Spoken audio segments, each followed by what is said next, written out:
Micro-trottoir. This life lockdown talks. Je m'appelle Shaima, j'ai 23 ans. Les activités pendant le confinement, c'est les choses les plus basiques qu'on a l'habitude de faire. Même avant le confinement, c'est Netflix, c'est se poser, c'est faire à manger, faire le ménage. Et puis on essayait un peu de sortir en faisant les courses. Et j'ai tendance aussi ces derniers temps à courir pour que je puisse faire un peu du sport. J'ai l'habitude de courir juste en bas de chez moi, donc près du canal. Je cours uniquement près du canal, mais ça m'a saoulée, donc j'ai voulu courir un peu partout. Et je prenais en fait des petites ruelles. Chaussée de Ninove, quand tu montes, tu prends des petites ruelles, jusqu'à arriver à un parc qui s'appelle Skutbos, et je ne le connaissais pas.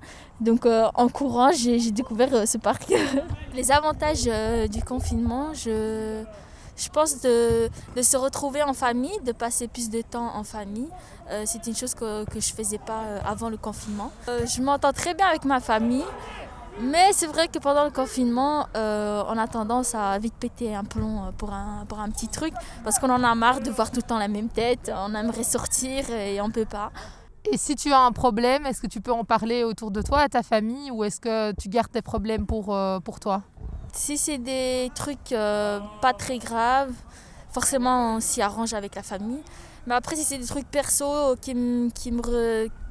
que c'est juste entre moi et quelqu'un d'autre, je préfère le garder pour moi. Alors pendant le confinement, j'essaye de voir quelques amis, pas trop, mais j'essaye d'avoir un peu de social contact.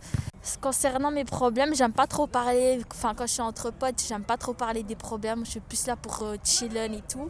Mais sinon, si c'est vraiment quelqu'un que je sais à qui je peux faire confiance et que je sais qu'elle me donnera des bons conseils, je lui en parlerai, mais pas en détail, mais en bref. Bien avant le confinement, j'ai eu mon permis, du coup je prends uniquement ma voiture si je dois me déplacer, mais sinon le métro, tout ça, c'est le passé.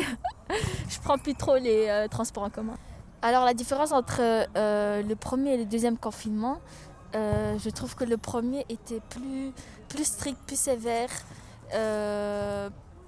plus cru que là maintenant. Là maintenant, c'est plus en mode chill. Oui, c'est confinement, mais pas tout à fait. Il y a un couvre-feu, machin et tout. Alors qu'au début, c'était vraiment, on avait l'impression que c'était vraiment grave.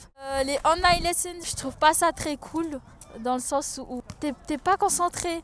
T'as Internet, t'as Wi-Fi, t'as Snap, des notifications qui te viennent chaque 2 secondes.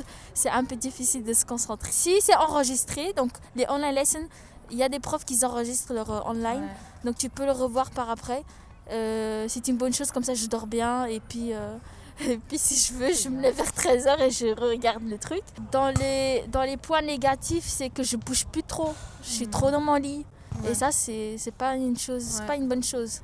Je préfère les cours en classe, y aller à l'école, prendre ma voiture ou le transport en commun et voir mes potes et discuter, et voilà, c'est ça la vie. Les online lessons, c'est pas fait pour nous, les jeunes, voilà. Le lockdown, c'est fucked up, hein. Micro-trottoir. This life lockdown talks.